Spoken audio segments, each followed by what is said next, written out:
আসসালামু আলাইকুম। জি, আপনি ১৫ নাম্বারটার উত্তর জানতে চেয়েছেন। তো আপনি যদি দেখেন এখানে বলা আছে ত্রিভুজ বিইসি এর পরিসীমা কত? অর্থাৎ আমাদের এইখানে বিইসি এই ত্রিভুজটার পরিসীমা আমাদেরকে নির্ণয় করতে বলছে। তো আপনারা কিন্তু ভালো করেই জানেন যে, যেকোনো ত্রিভুজের পরিসীমা নির্ণয় করার জন্য ত্রিভুজের ৩ বাহুর যে মান সেই ৩ টাকে আমাকে যোগ দিতে হবে। অর্থাৎ আমাদের ৩ বাহুর সমষ্টিটাই হবে হলো ত্রিভুজের পরিসীমা। তো সেইটার জন্য আমাদেরকে কিন্তু ত্রিভুজের ৩ টা বাহুর মানই লাগবে।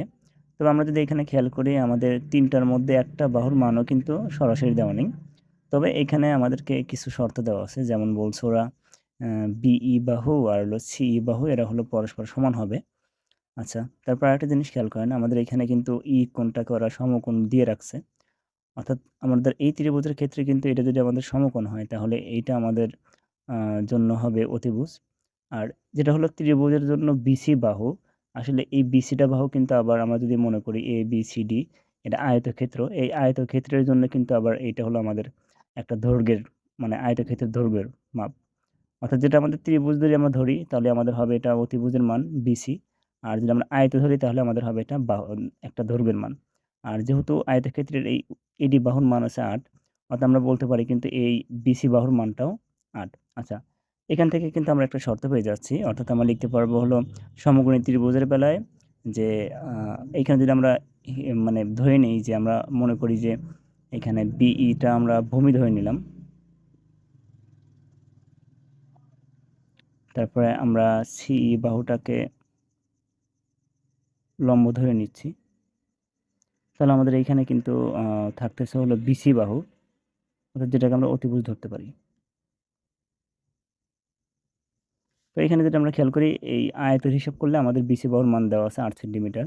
তো আমরা এখান থেকে একটা সূত্র জানি সমকোণী ত্রিভুজের বেলায় যে আ অতিভুজ স্কয়ার সমান লম্ব স্কয়ার প্লাস ভূমি স্কয়ার। তো সেই সূত্র থেকে আমরা এখানে আগে একটা কাজ করে নেই। দেখেন আমরা BE এবং CE বাহুর যেহেতু মান দেওয়া নাই, তো আমরা ২ টা বাহুর মানকেই BE = X, BE, CE = X metre ধরে নিচ্ছি। সরি সেন্টিমিটার ধরে নিলাম। আচ্ছা, এবারে আমরা লিখতে পারি যে আ অতিভুজ স্কয়ার অর্থাৎ আমাদের এখানে যে আছে BC, এই BC স্কয়ার সমান লম্ব স্কয়ার অর্থাৎ CE স্কয়ার প্লাস ভূমি স্কয়ার অর্থাৎ আমাদের এখানে BE স্কয়ার। এবারে যদি আমরা খেয়াল করি এইখানে BC-র যে মান দেওয়া আছে সেটা কিন্তু আমাদের দেওয়া আছে এখানে ৮ অর্থাৎ ৮ এর উপর স্কয়ার সমান এই CE-র মানটাকে আমরা ধরে নিছি X, তারপরে স্কয়ার প্লাস BE-র মানটাকে আমরা X ধরে নিছি। কারণ তারা ২ বাহুটা কিন্তু পরস্পর সমান। মানে মাপে সমান হবে। তাহলে BE-র মানটাকে আমরা X ধরে নিলে X স্কয়ার। যেহেতু আমাদের X এর মানটাই লাগবে তাই আমরা রাশিটাকে ঘুরে লিখতে পারি। X square plus X square মানে 2X স্কয়ার ইকুয়াল টু আমি এটাকে লিখতে পারি ৮ এর উপর স্কয়ার মানে ৬৪ বা X স্কয়ার ইকুয়াল টু ২ এপাশে পূর্ণ অবস্থায় আছে, ওপাশে গেলে আমাদের কিন্তু ভাগ হয়ে যাবে। অর্থাৎ ২ টা যদি আমরা ৬৪ কে ভাগ করি তাহলে আমাদের আসবে ৩২। আচ্ছা, যেহেতু আমাদের x এর মানটা লাগবে তাই আমরা এটাকে স্কয়ার করে বসিয়ে দিয়ে দিলে হয়ে যাবে সেটা √32। এরপরে দেখেন যেহেতু আমাদের এই x এর মান বের হয়ে গেছে অর্থাৎ আমাদের কিন্তু BE বাহু এবং CE বাহুর মানটা বের হয়ে গেছে।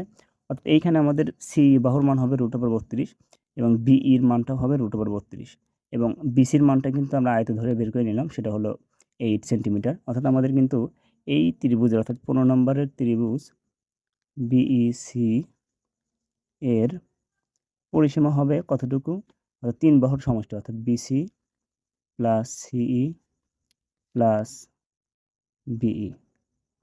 তো আমাদের BC-র মান তো আমরা দেখতেইছি যে 8 প্লাস আর এটার মান আমরা বের করে নিলাম √32 প্লাস √32। এরপর আমি ক্যালকুলেটরে হিসাব করছি। তো আমার কাছে ক্যালকুলেটর নাই আমি দেখাতে পারলাম না। আপনি একটু ক্যালকুলেটর দিয়ে হিসাব করে দেখবেন। ইনশাআল্লাহ অ্যান্সার আসবে হচ্ছে ১৯.৩১ সেন্টিমিটার। অর্থাৎ আমাদের এইখানকার উত্তর হবে কিন্তু ঘ নাম্বারটা। ধন্যবাদ।